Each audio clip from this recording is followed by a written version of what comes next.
ৰঙিয়াত এপছৰ উত্তাল প্ৰতিবাদ এপছৰ নেতৃত্বত কেইবাটাও জনজাতীয় সংগঠনৰ প্ৰতিবাদী সমদল গোৱালপাৰাৰ দুধনৈত দুজনকৈ জনজাতীয় মহিলাক ধৰ্ষণ কৰি এগৰাকীক হত্যা কৰা ঘটনাৰ উচিত তদন্তৰ দাবীত এই প্ৰতিবাদ মহিলাক ধৰ্ষণ আৰু হত্যা কৰা ঘটনাত ধৰ্ষণকাৰী কেইজনক ফাষ্ট ট্ৰেক আদালতত বিচাৰ কৰি ফাঁচীৰ দাবী তোলে প্ৰতিবাদকাৰীসকলে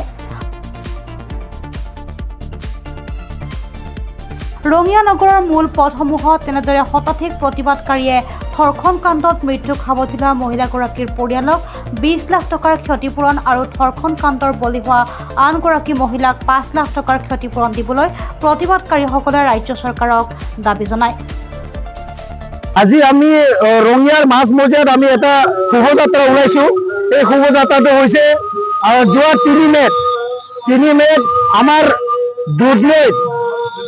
দুধনৈত আমাৰ এজন মানে জনজাতীয় আমাৰ বড়ো সম্প্ৰদায়ৰ এজন মহিলাক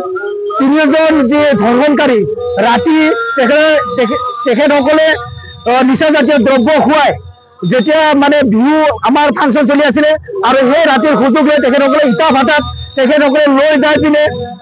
ধৰ্ষণ কৰিছিলে আৰু এই ধৰ্ষণ কৰিয়াৰ নেক্সট দিনাখন অলপমান তৰ্কাতৰ্কি হোৱাত খবৰ ল'বলৈ যোৱাত তেখেতসকলৰ ঘৰত যোৱাত আৰু তেখেতসকলৰ যি ধৰ্ষণকাৰীসকলে আমাৰ যি খবৰ ল'বলৈ গৈছিল আমাৰ ল'ৰাসকলে তেখেতসকলে খেদি ঘৰৰ মানুহবিলাকে তেখেতসকলক মাৰিছিলে দায়েৰে হানি দিছিলে আৰু এই হানি দিয়াৰ পিছত আমাৰ এজন বড়ো মানুহ তাত মৃত্যু মানে বৰণ কৰিবলগীয়া হ'ল আৰু এই মৃত্যু হোৱাত আমি খুব মৰ্মাহত আমি দুখিত হৈছো আমাৰ জনজাতীয় মহিলাসকল সুৰক্ষিত নহয় ইমান এটা ষ্ট্ৰং চৰকাৰ আমাৰ বিজেপি চৰকাৰ এনডিএ চৰকাৰ থকাৰ পিছতো মহিলাৰ ওপৰত অন্যায় অত্যাচাৰ আৰু ধৰ্ষণকাৰী চলি আছে এই ধৰ্ষণকাৰীৰ ওপৰত ৰোধ কৰিব লাগিব এই ধৰ্ষণকাৰীসকলক ফাষ্ট ট্ৰেক আদালত লৈ যাই পিনে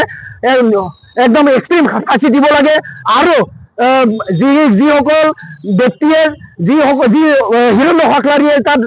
মৃত্যুবৰণ কৰিবলগীয়া হ'ল তেখেতসকলৰ ঘৰত যাতে চৰকাৰে 50 লাখ টকা প্ৰদান কৰে আৰু যিজন মহিলাই ধৰ্ষণ হৈছে তেখেতৰ ঘৰত চৰকাৰে 5 লাখ টকা দেন তেখেতসকলে চৰকাৰসকলে অনুদান প্ৰদান কৰে তাকে মানে দাবী জনাইছো আজি আমাৰ ৰঙিয়াৰ মাজমজিয়াত আমি ৰঙিয়া 4টা সংগঠন আমুক ডিষ্ট্ৰিক্ট এপছু আমুক ডিষ্ট্ৰিক্ট এবিপিঅ ৰঙিয়া জিলা বড়ো সাহিত্য আৰু ৰঙিয়া তাগল সভ্যই যৌথভাৱে আমি ৰঙিয়াৰ এটা প্ৰতিবাদী সমদল লৈছো ইয়াৰ মূল কাৰণ হৈছে যোৱা আমি সকলোৱে গম পাইছো ছ'চিয়েল মিডিয়াৰ জৰিয়তে হওক বা ইলেক্ট্ৰনিক মিডিয়াৰ জৰিয়তে হওক যোৱা 3 মে তাৰিখে আমাৰ দুগৰাকী বড়ো সম্প্ৰদায়ৰ ছোৱালীক মানে নাবালিকা ছোৱালী 15 বছৰ মাত্ৰ তেখেতসকলক 3 মে তাৰিখে ধৰ্ষণ বলি হয় আৰু নেক্সট দিনাখন 5 তাৰিখে যেতিয়া তেওঁলোকৰ ঘৰৰ মানুহে সেই ধৰ্ষণকাৰীসকলৰ ঘৰত মানে আলোচনা কৰিবলৈ যায় তেতিয়া আৰু সেই সময়ত 5 তাৰিখে ঘৰৰ সকলো লগ লাগি মানে যে ধৰ্ষণকাৰীৰ পৰিয়ালক মানে আক্ৰমণ কৰে আৰু এই আক্ৰমণ ফলত তেখেতক আমাৰ আমিনগড় জেনেচিড ভৰ্তি কৰা হৈছিলে কিন্তু দুৰ্ভাগ্যবশতঃ হিৰণ্য হাকলাৰী আমাৰ 17 মে তাৰিখে মৃত্যুবৰণ হয় আৰু আমি বিচাৰো আমি গম পাইছো যে অলৰেডি তেখেতসকলক যিসকল ধৰ্ষণকাৰী হত্যাকাৰী তেখেতসকলক মানে আইনে এৰেষ্ট কৰিছে কিন্তু আমি বিচাৰিছো যে যাতে আমাৰ আজিৰ এই যিটো ৰেলীৰ যি মেইন প্ৰধান যিটো দাবী বা কাৰণ সেইটো হৈছে যে ধৰ্ষণকাৰী হত্যাকাৰীসকলক অতি শীঘ্ৰে ফাষ্ট ট্ৰেক আদালত বিচাৰ কৰি পিনে ফাঁচি দিব লাগে ৰঙিয়াৰ পৰা ৰঞ্জন কলিতাৰ ৰিপৰ্ট প্ৰাতঃ টাইম ডিজিটেল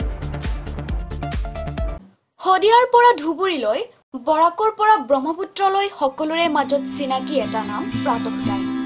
থলুৱা ভাষা কৃষ্টি আৰু সত্য বাতৰিৰ আধাৰত প্ৰতিষ্ঠিত খবৰ প্ৰাতঃ টাইমৰ প্ৰতিটো বা বাতৰি পুংখানুপুংখভাৱে চাবলৈ